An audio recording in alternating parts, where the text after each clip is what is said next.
Hello everyone. ఆవు ఎదలోకి వచ్చి కూడా కట్టట్లేదు, ఇన్ఫెక్షన్స్ పాస్ అయ్యి ఉన్నవేమో, అసలు ఇన్ఫెక్షన్ అనేది ఎట్లా ఉంటుంది అనేది మనము ఈరోజు డిస్కస్ చేద్దాం. ఓకే, ఒక చిన్న ఎక్స్పెరిమెంట్ చేద్దాము.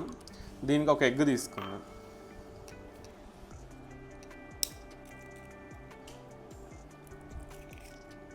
లోపల ఉన్న డిశ్చార్జెస్ అనేవి ఇట్లా ట్రాన్స్పరెంట్గా వైట్గా మీకు క్లియర్గా కనపడుతున్నాయి అనుకుంటున్నాను నేను. ఇట్లా డిశ్చార్జెస్ అనేవి ఇట్లా నీట్గా ట్రాన్స్పరెంట్గా ఉంటే ఓకే. లేదు ఏమైనా ఉంటే మాత్రము ఇన్ఫెక్షన్ పాస్ అయి ఉన్నట్టే. లైక్ పెరుగు ఇరిగిపోయిన కొత్తిపల్లాగా, లేకపోతే ఇట్లా చీములాగా, లేకపోతే రక్తంతో వచ్చి ఉన్నా కూడా ఇన్ఫెక్షన్స్ పాస్ అయి ఉన్నట్టే అనమాట. ఇన్ఫెక్షన్స్ ఉన్నప్పుడు ఎలాంటి మందులు వాడాలి? ఫస్ట్ అయితే మీరు మీ గేదెకు కానీ ఆవుకు కానీ వచ్చిన ఇన్ఫెక్షన్స్ బయటకు తీసిన తర్వాత దాన్ని ఫోటో తీసుకొని మండలంలో ఉన్నటువంటి డాక్టర్ గారి దగ్గర తీసుకొని వెళ్ళి ఎలాంటి మెడికేషన్ వాడాలి అనేది డిసైడ్ చేసుకోండి. లేదు మీకేమైనా మీ డైరీ ఫామ్లో మీరు చేసుకోగలరు అనుకుంటే ఉన్న డ్రగ్స్ గురించి, అందుబాటులో ఉన్న మందుల గురించి మనం డిస్కస్ చేద్దాం.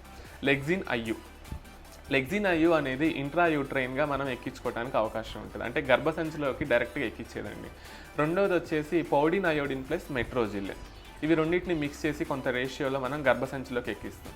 మూడవది జెంటామైసిన్, ఒక ఇంజెక్షన్. నాలుగవది ఇంటాస్ వాళ్ళది ప్రాగ్మా అని ఒక ఇంజెక్షన్ ఉందన్నమాట. ఈ ఇంజెక్షన్స్ని మనము మీకు ఇంట్రాయూట్రైన్ చేసుకునే అవగాహన ఉంది, గర్భసంచిలోకి ఎక్కించుకునేంత ఐడియా ఉంది అంటే అది చేయండి. లేదు మేము ఏం చేయలేదు అనుకుంటే ప్రాగ్మా అనే ఇంజెక్షన్ని వాడుకోవచ్చు. ఈ ప్రాసెస్ అంతా కూడా గర్భసంచిని మనం నార్మల్గా మాట్లాడుకుంటే గర్భసంచిని కడగటం అంటాం అనమాట. లోపల ఇన్ఫెక్షన్స్ మొత్తం బయటకు వచ్చేస్తాయి.